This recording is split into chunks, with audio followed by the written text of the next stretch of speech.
que fue una expedición que ha marcado mucho nuestras vidas. O ibas esa vez o no ibas a volver nunca más. Eso lo teníamos todo clarísimo. Desde pequeño uno se puede programar o te pueden programar para algo. Yo no pensaba que iba a hacer un viaje. Ver un glaciar desde, ya te digo, desde una embarcación, no sé, es totalmente espectacular. Un rescate o un accidente hubiese sido una cosa muy problemática en aquel lugar. De los 9 éramos 6 buenos y 3 súper buenos. O sea, allí no había nadie malo, ¿no? No consideramos que esto sea solo tiene una faceta deportiva, pero es una forma de entender la vida.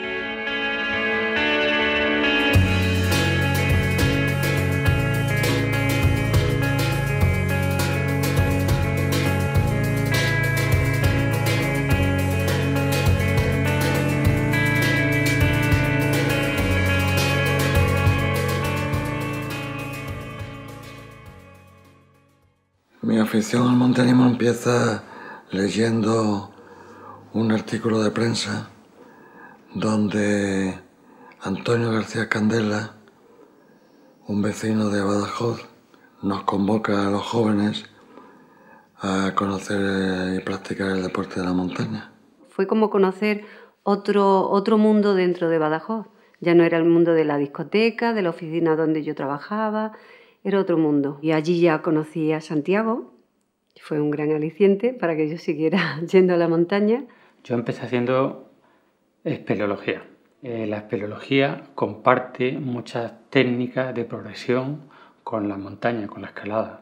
Entonces, una vez que conoces la técnica, te da igual subir una pared que esté dentro de una cueva o fuera. Los inicios, las 2 primeras excursiones las recuerdo, ya en la distancia las recuerdo como duras, por los resultados que me dieron, pues agujetas enormes, pero me gustaron tanto que volví, ¿no? Conozco el montañismo gracias sobre todo a Ricardo Puello, que es el que me comunica que va a haber una proyección y una charla sobre una expedición importante. Cogimos el coche, nos fuimos a la conferencia Pérez de Tudela, a Badajoz, y allí nos encontramos sorpresivamente con un grupo de gente, montañeros, también todos muy incipientes, porque el montañismo en Extremadura entonces era bastante desconocido. Era una actividad que hacíamos a través siempre del boca a boca, que te lo contaban a los amigos, te vas introduciendo ahí y a partir de entonces, bueno, pues... Pero sobre todo era un plan muy modesto, los medios que teníamos eran muy pocos. Íbamos muy mal preparados, con botas muy malas y así, ¿no? Pasábamos un frío tremendo, pero realmente teníamos un espíritu montañero fabuloso.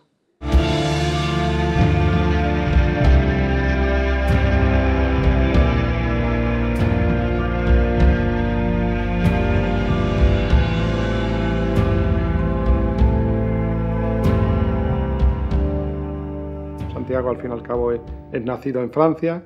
Sus padres, con la Segunda Guerra Mundial, acabaron en España un poco de casualidad, y él estuvo viviendo varios años en Chamonix, el punto más importante de los Alpes y por lo tanto de la montaña en Europa. Vivir allí era un sueño. Era un sueño porque era estar, no sé, como Heidi con su abuelo, ¿no? Era estar en un sitio que me proporcionaba mucha felicidad. Allí pude hacer ascensiones que lógicamente aquí en España no podía hacer, escaladas. Me dieron el carnet del Club Alpino francés, que eso para un no francés es muy difícil, y adquirí mucha experiencia. Santiago, en aquel momento, para nosotros era un crack de la montaña. Yo ya llevaba varios años en el club, había vuelto de Chamonix. Mi objetivo era enseguida irme al Canadá, embarcarme en Lisboa en un barco, fundar una familia allí, en Canadá francés, casarme o lo que fuera, más bien lo que fuera, con una india, pero nada, no hizo falta que fuera a Canadá, la encontré en Badajoz. Era un momento un poco difícil de decisiones en nuestra vida, Él se quería ir al Canadá a vivir, a las montañas, y yo hacía tiempo estaba esperando para irme a Venezuela de misionera seglar. O sea, yo estaba loco por María desde el primer momento, ¿no? Pero yo me hacía el duro porque no me quería casar. Al final yo no me fui a Venezuela, él no se fue a Canadá. Hicimos un descenso del río Guadiana. Pero 3 días antes de finalizar el descenso, el río entra por una zona de mucho peligro y volcamos completamente. Yo no sabía nadar, me estuve ahogando realmente hasta el último instante que se me ocurrió dar en el fondo y tal, y salí, ¿no? Y ahí, bueno, pues cuando él vio que yo no salía, bueno, pues algo pasaría, ¿no? Porque ya como que se decidió a romper todas sus ideas preconcebidas que tenía. Y ya me entraron unas prisas por casarme y ya era un afán más mío que de ella. En el 73 nos casamos, fue una boda pues muy especial, porque aparte de ir todos los montañeros, chubasqueros y vaqueros, ¿no? Pues fue una boda por lo civil, que entonces no se podía uno casar por lo civil. Fue un escándalo, pero nosotros impusimos nuestra voluntad.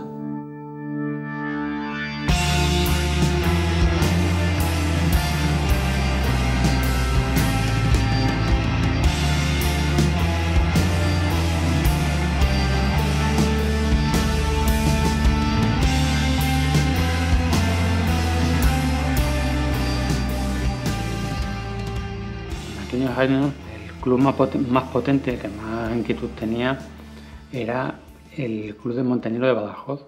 Pero costó mucho trabajo. El club, al principio había muy poca gente, no teníamos nada, ¿no? Por evolución, pues un día me tocó a mí ser presidente, o a María, no sé. El club entró en una etapa diferente, con otros objetivos, con otras metas. María, mi mujer, le imprimió un carácter social muy importante. Ella era muy creativa, se inventaba actividades. Fue también una labor de educación. Empezaba entonces un poco la droga y todo así, ¿no? Y algunos padres estaban muy contentos de que los hijos vinieran a la montaña. Nunca tuvimos un accidente con ellos, siempre tuvimos mucha prudencia y responsabilidad en el club. Pero luego ya cuando yo iba solo, como en el caso de Chamonix, he pasado miedo recordando las cosas que hacía. Pero yo seguía diciendo que la montaña no era peligrosa. Para que mis padres, mi familia, los amigos no se asustaran y nos cerraran en el club. Éramos un caso un poco raro. No era normal que hubiera un club como el Club Montañeros Badajoz, ¿no? que era de una ciudad pequeña, sin tradición de montañismo, y sin embargo pues habíamos hecho muchas cosas. Fundamos el Club Montañero Monfragüe, nos relacionamos con ellos, compartíamos salidas muchas veces los fines de semana, y así fue. Ellos fueron prácticamente los que nos empezaron a guiar. Empezamos, por supuesto, por Gredos, Picos de Europa, Pirineos, todo así. Luego ya pues dimos el salto a los Alpes. Después estuvimos en Laponia.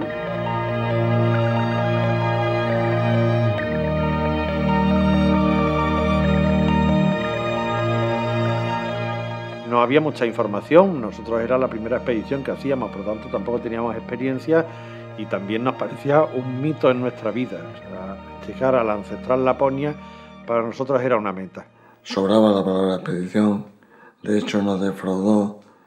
Sobre todo lo que tuvimos fue una lucha contra los mosquitos. Y es que claro, cuando llegamos al final de donde nosotros pretendíamos montar el campamento base, pues empezamos a percibir que venían ligeros turistas de edades avanzadas, ¿sí? Ya más bien jubilados, con una mochilita, una manzana y una botellita de agua. Y decimos, esto no es posible, pero nosotros ¿dónde vamos? Nos hemos equivocado. Todos estos montañeros aguerridos que nos cruzábamos, resulta que eran venerables pensionistas que se iban a hacer una excursión a un hotel de 4 estrellas, se alojaban allí 2 o 3 o 4 días de relax y se volvían tranquilamente paseando. Tuvo su momento bonito, pero bueno, en el sentido de montaña nos defraudó. Pero allí, no sé cómo fue, nos enteramos de que había un barco que hacía el viaje por todos los fiordos noruegos y llegaba al Spitsbergen. A mí sobre todo me atraía lo desconocido de la aventura. Poder ascender por sitios vírgenes, poder recorrer distancias solitarias y sitios con poca información, donde no había guías de ascensiones, de escalada, me atraía mucho. Y lo comentamos en el grupo de amigos de montaña y caló muy rápido, la gente enseguida se apuntó. Y al final hubo gente que no pudo ir, pero bueno, nos juntamos al final 9 personas. Santiago era el que nos arrastraba a todas esas cosas, a esos sitios. La gente decía que estaba loco él y nosotros por seguirle, ¿no? Y dijimos, bueno, ¿por qué no? ¿Por qué nosotros no? ¿Por qué? Porque no haya tradición. La creamos y de hecho pues creamos una tradición.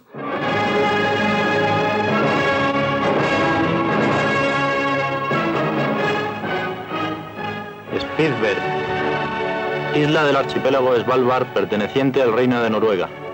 Situado en el Océano Glaciar Ártico, a poco más de 1000 kilómetros del polo norte geográfico, goza de una posición privilegiada para la exploración de la cuenca polar. Las primeras noticias que se tienen de las islas se remontan a la época de los vikingos, siendo surcadas sus costas desde entonces por toda clase de navegantes, aventureros, cazadores de ballenas, focas y tramperos. Fue una expedición que en aquella época la valorizamos en total con unos 3 millones de pesetas. Nosotros lo máximo que pudimos poner fue 100.000 pesetas cada uno. Y entonces pues lo enfocamos como una expedición con muchos sponsors. Podíamos haber renunciado a poner un nombre, pero como tuvimos que hacer una labor de promoción, pues teníamos que ofrecer algo con un título, un producto elaborado. También entonces empezaba a haber un poquito de pique, ¿no?, entre los montañeros de Madrid, los vascos y los catalanes. Entonces, pues nosotros éramos los extremeños. Era un momento en que Extremadura estaba despertando a la regionalidad y entonces la gente lo entendía muy bien y yo creo que lo apoyó más por eso, porque era expedición polar extremeña. Miembros de la expedición: Ricardo del Puello, María Gemio, José Luis Sanguino, Luis Colino, Miguel Ángel Álvarez, Manolo Pajuelo, José Renedo, Francisco Salgado, Santiago Brun, jefe de expedición y filmador. Lo que nos movía a estar juntos era que compartíamos esta filosofía de vida, ¿no? Que la búsqueda de la seguridad nos pierde a todos. Hay un punto en el que se plantean que algo sigo con este aburrimiento, sigo con esta monotonía, o le doy un cambio a mi vida. Y hace cosas que a lo mejor en su entorno burgués o comodón o cobardica, con perdón, pero algo de eso hay, pues se lo critica. O sea, no se trata de estar siempre en la aventura, siempre en la cresta de la ola. No, puede ser una aventura más suave, una aventura interior. Es decir, para cada cual puede ser algo diferente. Y ahí sí nosotros éramos tajantes, claro, y no éramos nada diplomáticos. A principios del siglo XX, la isla Spitsbergen jugaría un importantísimo papel en la epopeya que representó la conquista del Polo Norte. Actualmente, la única población existente la constituyen pequeñas comunidades mineras y algunas bases científicas abastecidas totalmente desde el continente. Esta isla será el objetivo y el escenario de nuestra expedición. Todos, unos más y unos menos, tuvimos que trabajar durante mucho tiempo, antes, durante y después, en el proyecto. Fue de lo mejor porque para nosotros la expedición empezó desde que decidimos hacerla. Y hubo un año, yo creo, por lo menos de preparativo. Luego hubo que hacer también muchas gestiones a nivel de información, porque no había mucha información en el país acerca de las islas Spitsbergen. Santiago empieza a contar conmigo desde el principio porque él ve la posibilidad de hacer en Spitsbergen bastantes actividades si llevamos embarcaciones. La verdad, nosotros tuvimos una idea brillante, fue una cosa decisiva que marcó la diferencia entre otras experiencias, otras expediciones, y es que a ningún alpinista se le ocurre pensar en una barca cuando va a una montaña, y nosotros sí pensamos, porque había un marinero en nuestro grupo que enseguida lo entendió y que enseguida lo vio como una idea fenomenal, que fue Luis, claro. Habíamos pensado en Zodiac, que son embarcaciones neumáticas, en el sentido de que son muy ligeras y pueden entrar por cualquier sitio, son fáciles de transportar, andan deprisa. Tras salir de Extremadura y recorrer más de 5.000 kilómetros a través de Europa, el 3 de julio cruzamos el Círculo Polar Ártico, pudiendo admirar el mítico sol de medianoche, que ya no nos abandonará el mes largo que dure nuestra permanencia en el Ártico. El tramo aquel de Noruega fue espectacular, porque en el sitio que más te gustara, pues aquí un río, hay un bosque, allí te quedabas, ¿no? Y no sé, el estar allí tranquilamente cenando, charlando, una pasada, yo aquello lo recuerdo con muchísimo cariño. El problema es que fue una expedición de 2 meses en la que tuvimos que estar un mes en un coche tirando un remolque de 1.200 kilos, 10.000 kilómetros por carreteras no siempre buenas, ¿no? Con el cansancio, con el sueño, con la necesidad de cubrir unas etapas para poder llegar al encuentro con el barco, un barco que solo hace ese trayecto en el norte de Noruega una vez al mes y que si lo pierdes, pues ya has perdido todo, te tienes que volver para casa. Cuando el coche hubiera tenido que ir al taller 3 días, ya no hubiéramos llegado a la cita con el barco. Eso era muchísimo riesgo.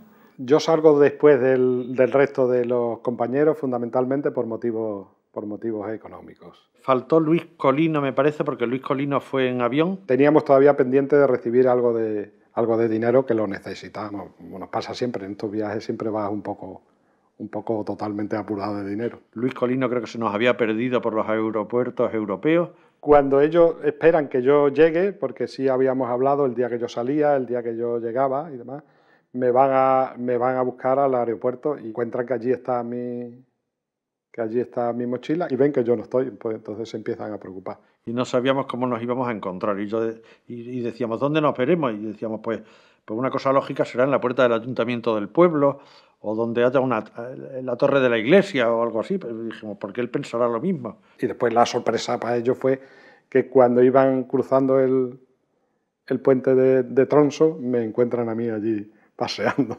Ese es Luis. Luis nos encontramos casi como aparecido, ¿no? Y ya estamos todos los 9. La ciudad noruega de Tromsø es el punto final de nuestro viaje por carretera y testigo de nuestras últimas compras y gestiones.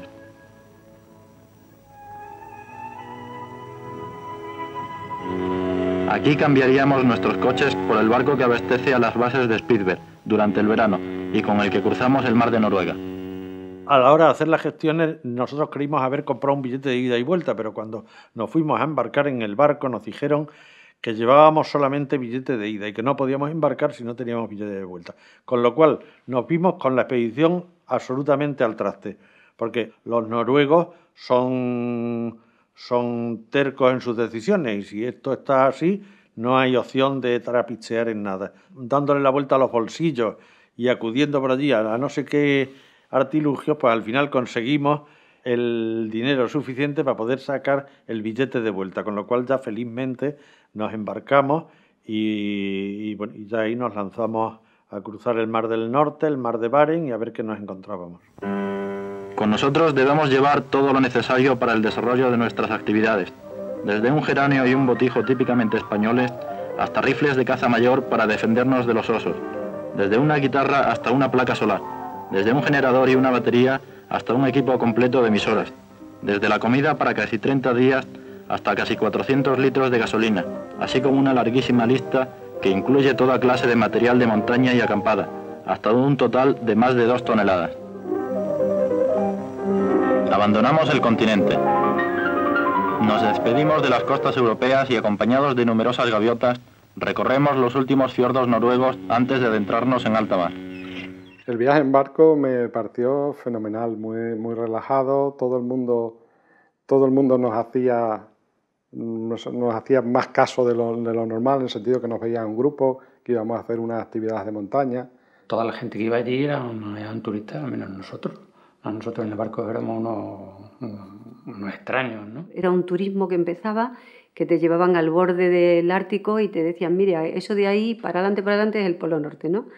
Y así, entonces era gente mayor y, bueno, a nosotros nos tenían como los niños mimados. Nos miraban con simpatía y con sorpresa, ¿no? Unos tipos, imagínate, más bien morenos del sur, que hablaban raro, de allí destacaba. Hacíamos ejercicio que María nos mandaba hacer, ejercicios de ballet.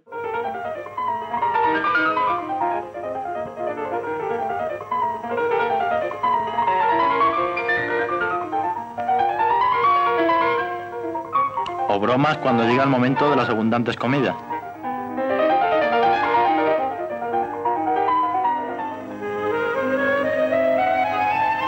El segundo día de travesía, entre nieblas y griterío de toda clase de aves marinas, avistamos los fantasmagóricos acantilados de la isla del Oso. Claro, que es la isla de Oso, quien lea a los expedicionarios que trataron de conquistar el Polo Norte, pues verá la vinculación que tiene, ¿no?, con esas expediciones. Entonces, ver aquella isla desde el barco, que pasamos a 200 metros de ella, de los acantilados negros, las aves allí, parecía una película de disco, ¿no? Fue como un preámbulo de lo que nos íbamos a encontrar. Nos acercamos a nuestro destino. Los primeros grandes témpanos de hielo a la deriva van apareciendo entre nuestros ojos. Pertenecen a la banquisa polar, ahora deshecha en millones de trozos de hielo que a nosotros nos sirven como carta de presentación de los icebergs que más tarde encontraremos. El 12 de julio divisamos las tan ansiadas costas de Spitsberg y comprobamos el acierto del que llamó a las islas las montañas que surgen del mar. Desembarcamos en la base científica de Negelesund, que es la población más septentrional del mundo. Es una sorpresa comprobar que los científicos festejan la llegada del barco como único elemento de contacto con la civilización. Allí hay unas casas de madera con unos científicos que estudian los hielos y todo esto, ¿no? Y reciben al barco que le trae comida y con un poco de suerte alguna persona, como en este caso nosotros. Se fueron ellos y nos quedamos solos en el embarcadero. Y de pronto el barco tocó el pitido, se fue, desapareció y nos vimos en una isla desierta con 2.000 kilos de equipaje y sin saber dónde meternos, ¿no? Al partir el barco, da comienzo realmente la expedición. Desde ese instante contaremos solo con nuestros medios para realizar las incursiones en las áreas menos exploradas de la isla. Lo más importante es desembalar todo, por lo que empieza una febril actividad, muchas veces cómica y otras muchas grotescas.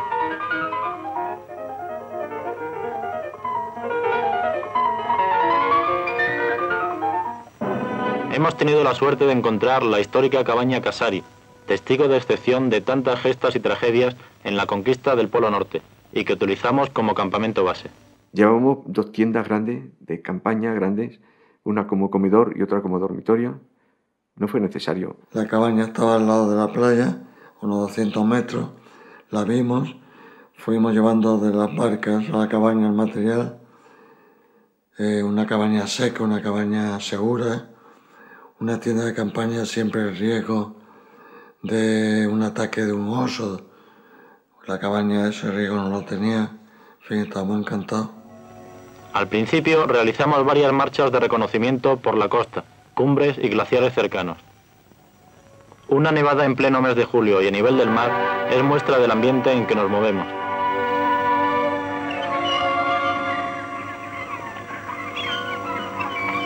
Otros seres vivos nos dejan compartir su isla. Las ruidosas y chillonas gaviotas, el pequeño y ágil correlimos y el precavido reno.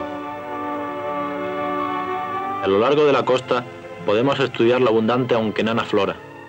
Son numerosas las variedades de plantas y líquenes que tenemos la oportunidad de ver, formando minúsculos jardines como de juguete, cuajados de florecillas de colores. Con la llegada del buen tiempo, logramos ver nuestro primer objetivo, el Nora, cumbre perteneciente a la lejana zona del Three Corners, o Tres Coronas, y situado en el centro de una de las más extensas mesetas glaciares de la isla.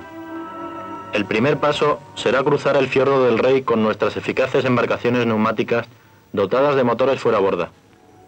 Hay que colocar todo bien. También tenemos que subir nosotros. En el fiordo donde nosotros teníamos el campo base, vertían 6 o 7 glaciares. Entonces, si queríamos escalar la montaña de enfrente, teníamos que atravesar 6 glaciares por la parte que vierte al mar, que es donde son más caóticos, más peligrosos. Entonces eso, ahí te podías tirar una semana haciendo eso. Y claro, con las embarcaciones, en 1 hora estábamos al pie del cañón, donde queríamos. Pero claro, tenía su peligro y sus inconvenientes. Los icebergs tienen un pico y te pueden destrozar las zodias por abajo, ¿no? Allí llevaba el convencimiento de que caerte al agua iba a estar chungo el tema, ¿no? Con pocas posibilidades de salir. Los medios eran muy al límite. Un motor que se averiara. Estaba a merced de las corrientes. Es que estábamos en el océano Ártico. Durante los recorridos en barco, las precauciones debemos extremarlas al máximo, ya que los cortantes hielos son una amenaza para las embarcaciones y, por supuesto, para nosotros si tenemos la desgracia de zozobrar en las frías aguas.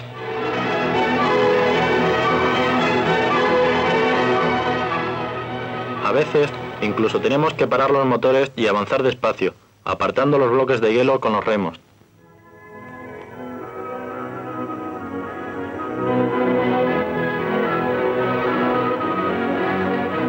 El desembarco está también obstaculizado por el hielo y tenemos que sacar los barcos del agua para que en los días que dure nuestra ausencia no los arrastren las mareas ni los destrocen los bloques de hielo.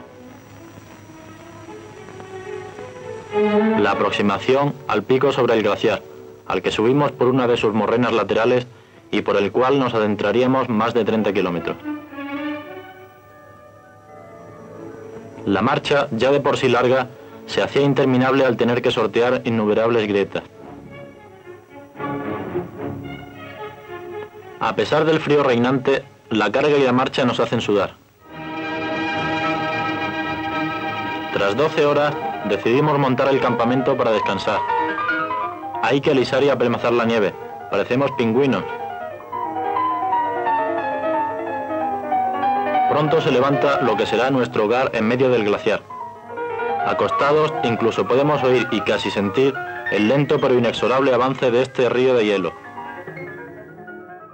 La primera noche la pasamos pues bien, con temor de que algún oso descarriado nos visitara. Yo recuerdo que haber leído, no sé si el verano anterior, que a 2 personas que estaban en una tienda las mató un oso allí. Los osos en realidad nos decían que era el peligro número 1 en la expedición. Un encuentro con un animal hambriento de esa característica, pues es fácil que acabe en una tragedia por parte de las personas. Para el oso no, para el oso un encuentro fructífero. Entonces era obligatorio llevar armas de fuego. Cualquier desplazamiento que hacíamos desde la cabaña a cualquier salida que hicimos, incluso hacer nuestras propias necesidades, las hacíamos siempre acompañados del rifle. Todos lo sabían manejar, menos María y yo, que estuvimos liberados de tener que matar un oso si hubiese sido necesario. En la parte donde nosotros estábamos, los hielos se retiraban por el efecto de la corriente del Golfo, con lo cual también se retiraban los osos. Eso a nosotros nos venía muy bien, porque al final tengo que decir que no vimos ningún oso, a pesar de que íbamos armados hasta los dientes. Tras dormir, aunque no se hiciese de noche, continuamos hacia el Nora. En esta época del año, el deshielo produce el encharcamiento de vastas zonas tanto en el glaciar como en la costa, por lo que las botas catiuscas están siendo un aliado imprescindible para atravesarlas. Es como cruzar una granizada gigante.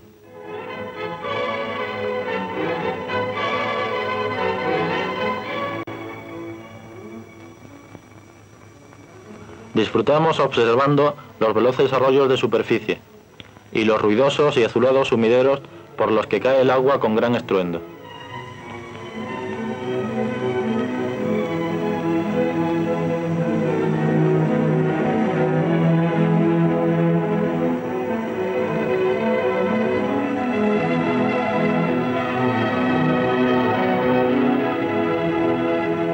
Múltiples grietas nos aconsejan marchar encordados y en constante atención para prevenir posibles caídas, ya que muchas permanecen ocultas por inseguros puentes de nieve. No puedes hacer una línea recta porque siempre hay una grieta, tienes que rodearla si no puedes saltarla, otra grieta, rodear, saltar, de tal manera que para andar un tramo recto tienes que hacer cantidad de zigzag, ¿no? Si no había mucha dificultad íbamos en dos grupos, uno de 4, otro de 5. Si la dificultad se ponía un poco más fuerte, nos dividíamos en 3 grupos de 3, nos encordábamos de 3 en 3. Nosotros éramos bastante prudentes, nos encordábamos siempre que era necesario, pero claro, siempre hay un imponderable. Había una grieta cubierta por nieve, entonces bueno, me metí en un pie en una grieta de esas y me caí. No me caí en la profundidad de la grieta, porque esas grietas pueden tener fácilmente 20, 30, 40 metros de profundidad. Cruzamos 1000 grietas, 1000 puentes de hielo, o sea, cualquier paso lo podíamos haber dado más a la izquierda, más a la derecha, podría haber supuesto una caída y te pinchas en unas estalactitas de hielo que eran como puñales y no, sí, o sea, el riesgo está ahí, eso no se puede negar. Antes de iniciar la ascensión propiamente dicha, aprovechamos para calzarnos las botas de montaña.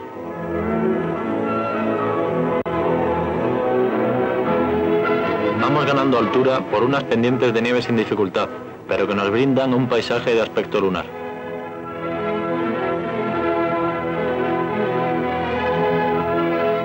A nuestros pies, uno de los glaciares de decenas de kilómetros de extensión, que cubren el territorio y de los que solo sobresalen las afiladas crestas de la montaña. Los tramos finales discurren por una arista de roca muy descompuesta, que da acceso a la cumbre, a la que llegamos a la 1 de la madrugada, con buena luz pero entre nieblas.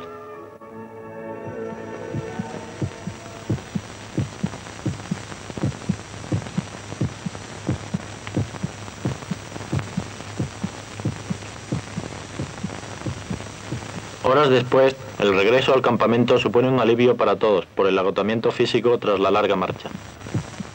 Como está bastante al norte, está muy por encima de la línea de círculo polar ártico, la luz varía poco a lo largo del día. Cuanto más al norte está, el sol baja menos del horizonte, siempre está muy alto, ¿no? Con lo cual se establecía un debate hasta que nos poníamos de acuerdo de qué es lo que había que hacer, si desayunar o cenar.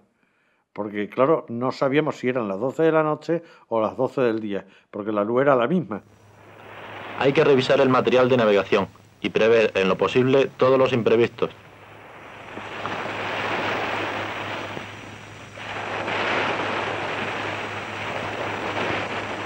Sin olvidar la gasolina ni los rifles.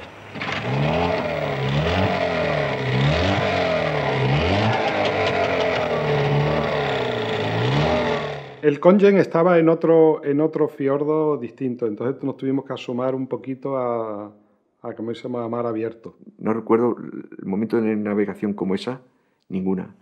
Los icebergs siguen maravillándonos con su variedad de formas y su sinfonía de azules y verdes.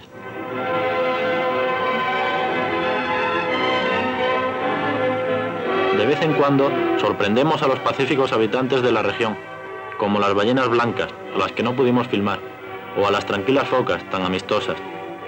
Es una pena que en otras zonas las maten a millares. La travesía nos conduce hasta la desembocadura del inmenso glaciar del Rey sobre el mar. Todo un espectáculo ver el impresionante muro de hielo de más de 60 metros de altura, al que no nos acercamos mucho por temor a las caídas de bloques de hielo que con frecuencia vemos y escuchamos. Caían al agua, hacían un ruido enorme y si estabas en tierra y no lo veías, notabas la vibración en el suelo, ¿no? Entonces era súper espectacular, ¿no? Después de montar un campamento en la playa, que utilizamos durante 5 o 6 días, iniciamos la aproximación al macizo del Kongen. En las inmediaciones del glaciar Kohler encontramos un auténtico torrente de barro y piedra sobre el hielo, como prueba de la intensa y constante erosión que sufren estas regiones.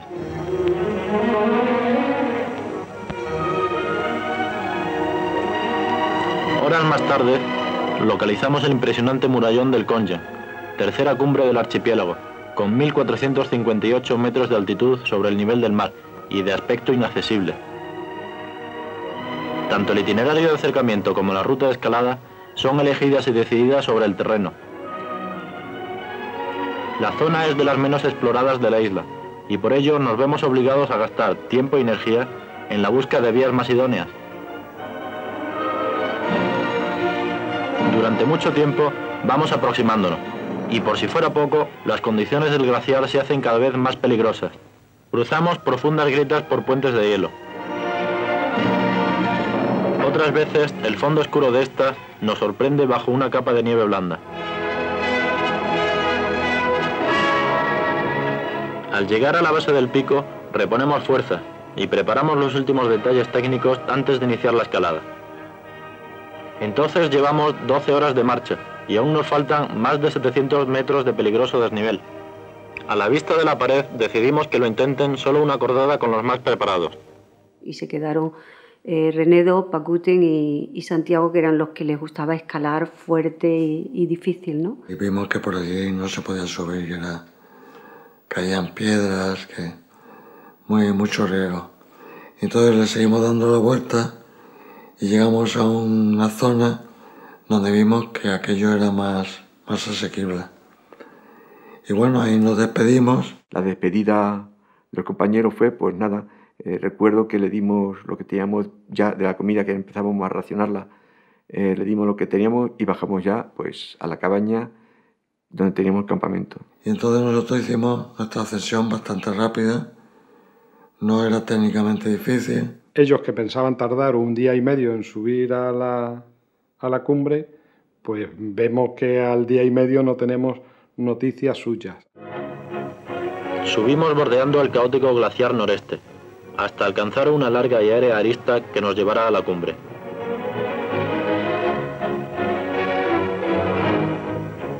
Tramos de escalada en roca y tramos de escalada en hielo nos van permitiendo ganar altura.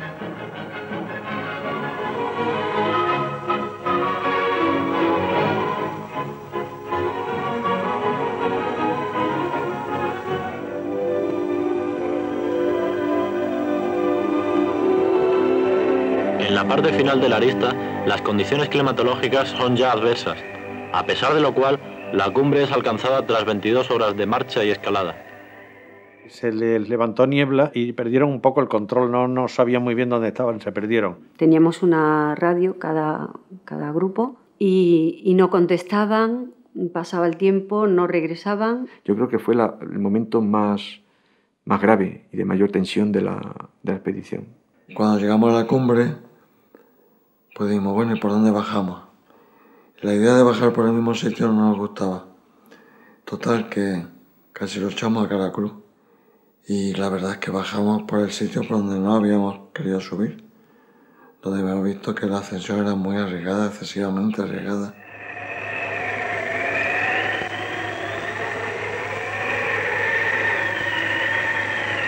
Inmediatamente comienza el descenso.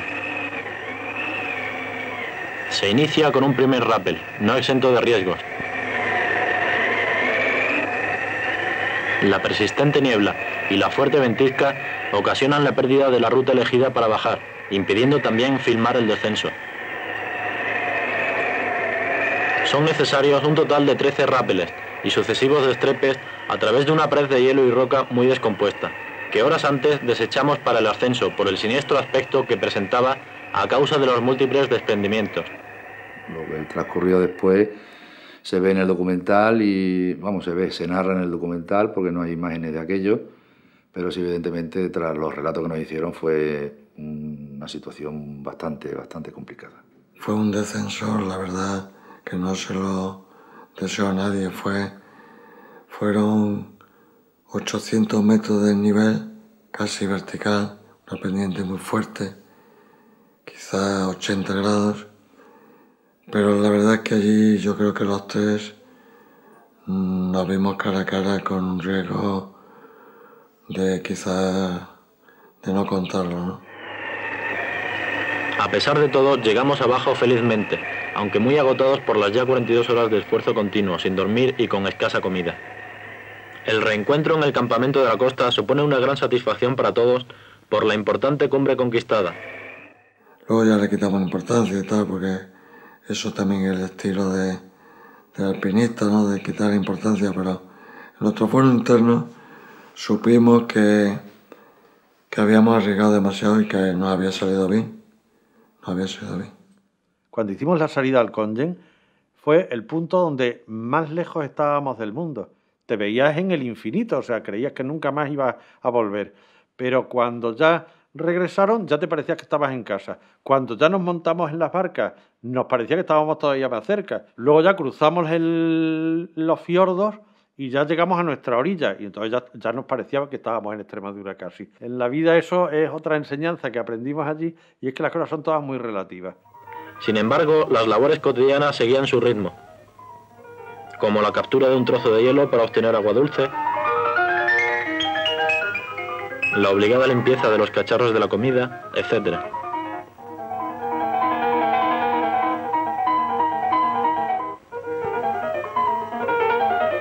Desmontado el campamento, regresamos a través del fiordo. Parecemos nómadas. Cuando ya veníamos de regreso, estaba previsto que teníamos que ir a Longyearbyen, que era un poblado que había en otro fiordo, y desde allí cogíamos un avión una avioneta que nos llevaba a Tromsø, a Noruega, ¿no? O sea, no volvíamos en el correo de la costa. Cuando llegamos a Longyearbyen, la capital, decidimos que había que pedir audiencia al gobernador de las islas. Y entonces nos preguntó que si habíamos visto osos. Hablaba en inglés, claro, porque en noruego nosotros, pero ellos hablan mucho inglés, y el que mejor hablaba era Ricardo, y no especialmente bien. Yo interpreté en mi modesto inglés que si queríamos una cerveza.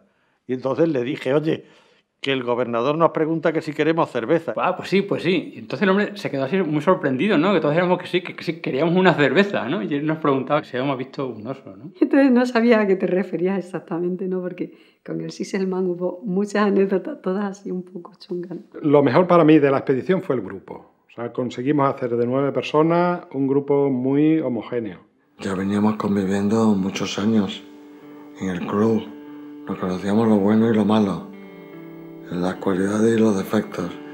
Pero claro, nunca habíamos estado en un reto tan grande para nosotros como era la expedición al Ártico. La verdad que luego, después de aquel viaje, pues yo creo que nosotros hicimos una familia, y es la familia de Spitsbergen. Éramos muy distintos porque había de todo, gente rica, gente pobre. Yo era una chica y ellos eran chicos, aunque eso la verdad es que no había muchas diferencias, ¿no? Ellos me mimaban un poco a mí a veces, y yo otras veces era la mamá de ellos, o sea que éramos compañeros los 9, ¿no?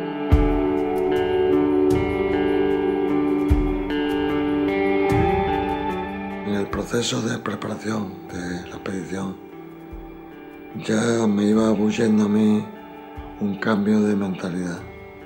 Había tenido muchos avisos de peligro de muerte, ¿no? De situaciones, ¿no? Y entonces, pues, perdí la ambición por seguir en ese increscendo que estábamos, ¿no? De cada vez más riesgo, cada vez más difícil, porque la montaña es un arquetipo, ¿no? Busca la pureza, busca el esfuerzo, la voluntad, la amistad, la solidaridad, la convivencia, y esos mismos valores lo he encontrado en el trabajo social. Yo he estado hasta hace poco, hasta unos meses, 14 años, diseñando proyectos de cooperación internacional. Y bueno, me ha dado la misma satisfacción o más que mi etapa de 15 años de montañero. Yo sabía que estábamos abocados, porque lo habíamos hablado entre nosotros, a hacer expediciones a los Andes, a las Himalayas, como si fue por algunos de nosotros. Y yo me sinceré conmigo mismo.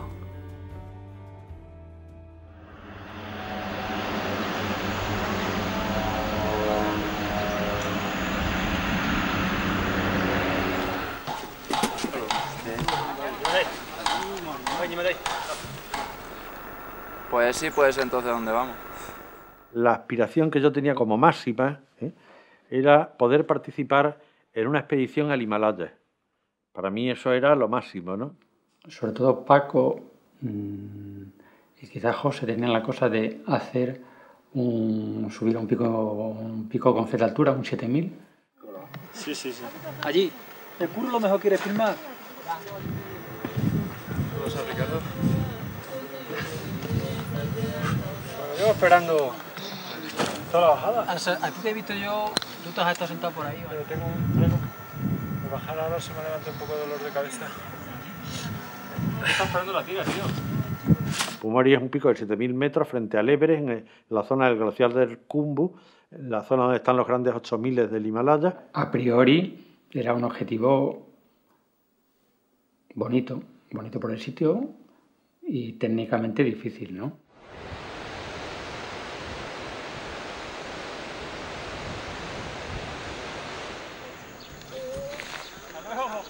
¡Hasta luego! ¡Suerte!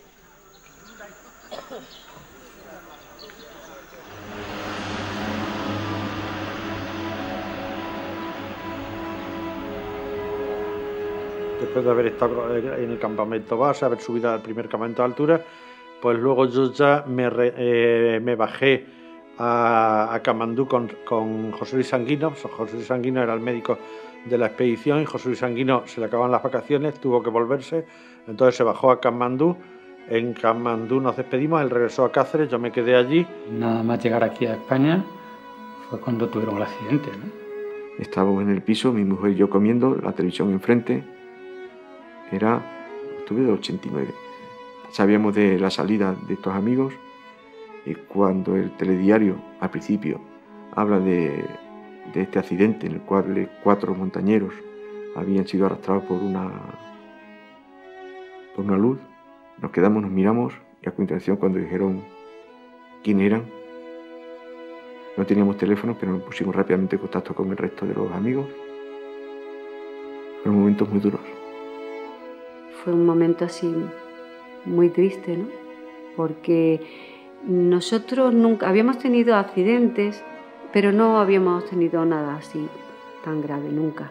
No estábamos hechos a eso todavía. Tuve mucho tiempo fastidiado por eso, ¿no? Por lo que pasó y por no haber una sensación de impotencia, ¿no? Es decir, se quedan allí solos y sin nadie, ¿no? En el mismo campamento base del Pumori había una expedición alemana que se encargaron de recuperar los cuerpos de José Renedo, Pacuten y Antonio Galea y el hermano de José Renedo, Pablo, ¿no? Y luego nos mandaron una carta muy cariñosa localizando el sitio donde estaban, con alguna fotografía incluso, y agradecerles el gesto que hicieron de dar entierro a nuestros amigos. Qué mejor tumba para un alpinista que ama la montaña que está en ese cementerio tan hermoso que son los Himalayas. Y ellos son parte del Himalaya, parte de la montaña.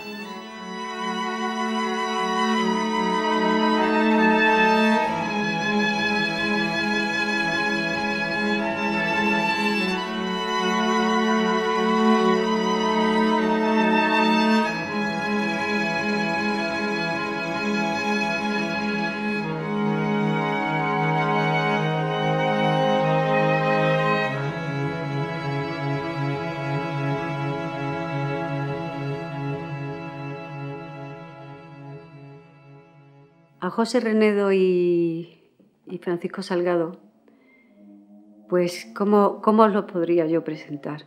Eran dos personas excepcionales. Todas las horas que pasé con ellos fueron pocas, ¿no?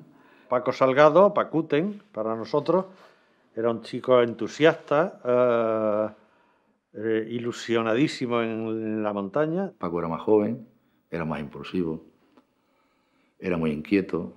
Era muy presumido, como era muy guapo y todas las niñas detrás de él, ¿no? Y él mismo se reía de lo presumido que se ponía y así, ¿no? Y siempre nos estaba haciendo reír. Tenía mucho sentido del humor y le daba a la cordada un punto de simpatía, de jovialidad, de broma, a lo mejor en los momentos donde nosotros no éramos capaces de sonreír. Y José Renedo, pues era todo generosidad, era constante, terco, pero en el mejor sentido de la palabra, era absolutamente constante, absolutamente ordenado, te podías relajar yendo con él porque sabías que te lo daba todo resuelto. Yo la percepción que tenía de él es que en momentos críticos, límites, podía dar la vida por un compañero de cordada, o sea, generoso hasta el último. Era una persona excepcional. Para mí era alguien maravilloso, era como un hermano maravilloso. Yo tengo un gran recuerdo de ello porque con las dos personas que viví los momentos más intensos y más emotivos, ¿no?, del viaje al Spielberg.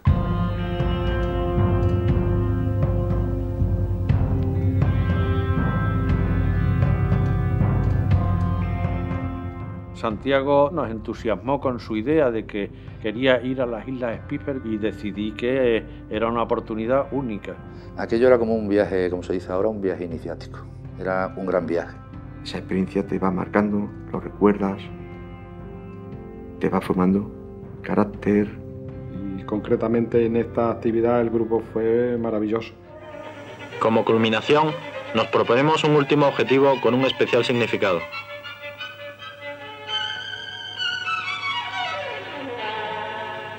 Elegimos una modesta pero bonita cumbre sin nombre, a la que bautizaremos Extremadura.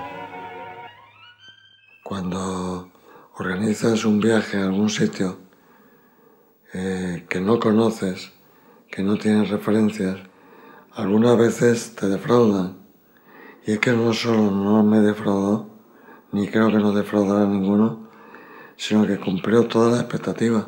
Era tan bonito aquello que te olvidabas del frío, del cansancio y de todo. Las Spielberg es uno de los últimos reductos vírgenes que hay en el planeta. Es uno de los pocos sitios donde una persona no se considera viajero, sino se considera algo más.